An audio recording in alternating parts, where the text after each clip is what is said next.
राजकीय महाविद्यालय नौहर। आज हम बीओ पार्ट थर्ड पॉलिटिकल साइंस में पाश्चात्य राजनीतिक विचारकों में अरस्तु के शिक्षा संबंधी विचार पढ़ेंगे।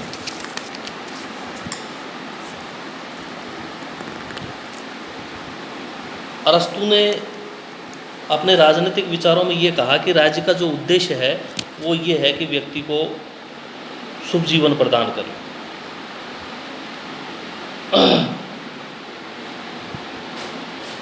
और यह तभी संभव है जब नागरिकों का चरित्र श्रेष्ठ हो, वो शारीरिक मानसिक क्षमताओं से संपन्न हो, और इस तरह का विकास करने के लिए एक उच्च शिक्षा व्यवस्था भी होनी चाहिए। इसके लिए अरस्तु ने अपने राजनीतिक विचारकों में एक जो है शिक्षा की योजना भी बताई है। और शिक्षा के बारे में उन्होंने ये कहा कि शिक्षा का अर्थ नागरिकों को संविधान के अनुसार जीवन पद्धति में शिक्षित करना है।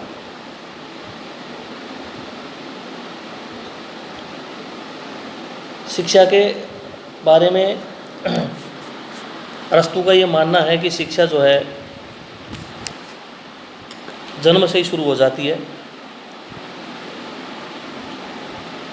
शिक्षा का एक सप्तवर्षीय परिवर्तन चक्र को उन्होंने अपने राजनीतिक अपने विचार में जो है उसको स्वीकार किया है।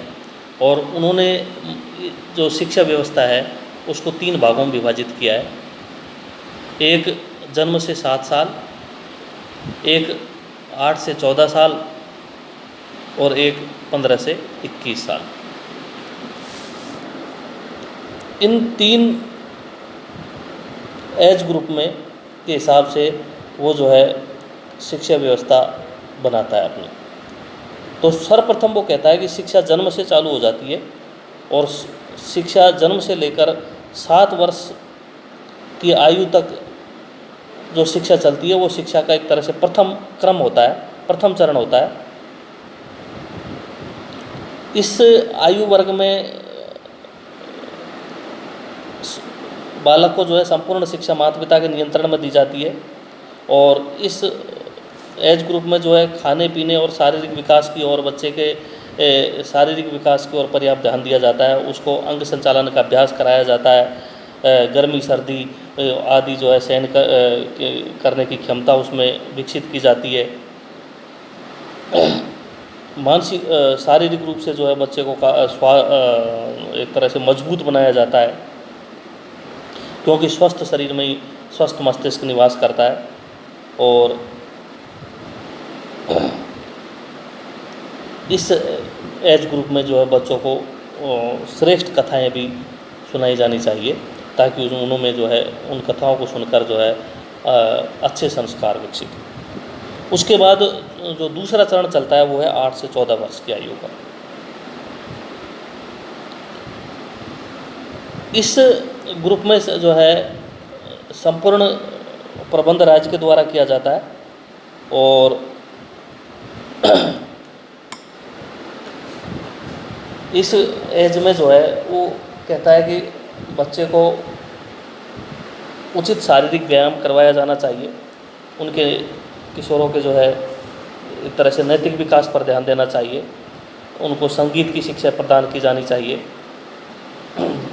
क्योंकि उनका मानना है कि संगीत जो है नैतिक विकास का सर्वोत्तम साधन है। इसके अलावा पढ़ाई लिखाई और चित्रकला का भी जो उन्होंने पाठ्यक्रम में उचित स्थान दिया है। और उसके बाद वो जो है शिक्षा का तीसरा चरण चालू करते हैं, और वो तीसरा चरण है 15 से 21 वर्ष की आयु का। ये शिक्षा योजना का जो तृतीय क्रम है वो 15 से 21 वर्ष तक की आयु में चलता है। द्वितीय स्तर की तरह तृतीय स्तर भी संपूर्ण शिक्षा का प्रबंध जो है राज्य के द्वारा किया जाता है, और इस स्तर पर छात्रों के मस्तिष्क एवं बुद्धि के विकास पर पर्याप्त ध्यान दिया जाता है। 3 वर्षों में लास्ट के जो 3 वर्ष होते हैं उसमें छात्रों को कठिन परिश्रम व व्यायाम करवाया जाता है। उनको चित्रकला, संगीत, इसके अलावा अंकगणित, रेखा गणित आदि की पर्याप्त शिक्षा दी जाती है। और इसके इन सब के अतिरिक्त उनका ये मानना है कि ये जो तीसरा चरण होता है उसमें छात्रों को जो है देश के संविधान का भी पूर्ण रूप से ज्ञान करवाया जाना चाहिए, ताकि वे भविष्य में अच्छे नागरिक बन सके और राज्य की उचित सेवा कर सके। इस तरह से वो शिक्षा के जो है 3 चरण अरस्तु बताता है। लेकिन अरस्तु के जो ये शिक्षा संबंधी विचार है उसमें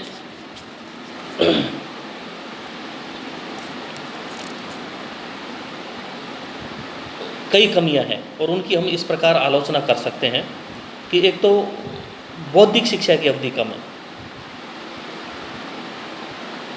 बौद्धिक शिक्षा की अवधि इसलिए कम है कि अरस्तु 14 वर्ष तक की आयु के बच्चों के पाठ्यक्रम में जो है शारीरिक शिक्षा पर तो पर्याप्त ध्यान देते हैं, किंतु बौद्धिक विकास के लिए कोई ऐसे पाठ्यक्रम की व्यवस्था नहीं करते।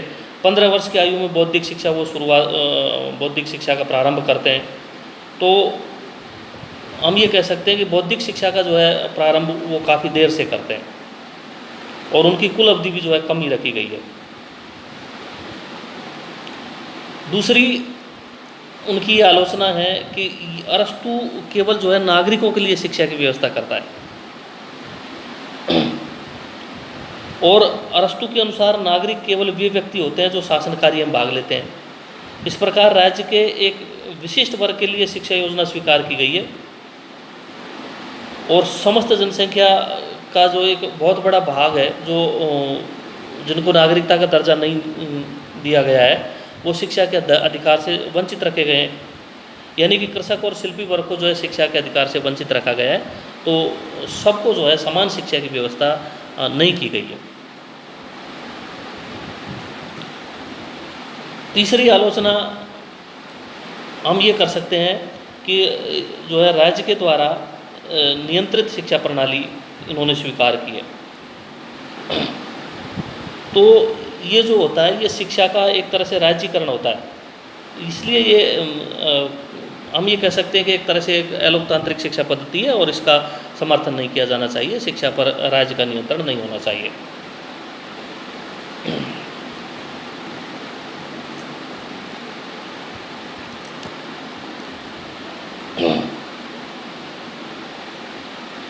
इस तरह से उनके जो शिक्षा संबंधी विचार है उनकी हम आलोचना कर सकते हैं, और इन आलोचनाओं में के आधार पर,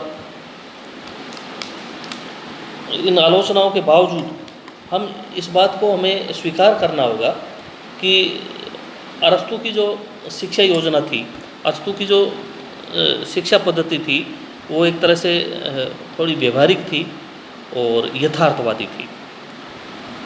उन्होंने ये प्रयास किया कि शिक्षा व्यवस्था ऐसी होनी चाहिए जो व्यक्ति के सर्वांगीण विकास पर ध्यान दे और व्यक्ति का सर्वांगीण विकास कर सके।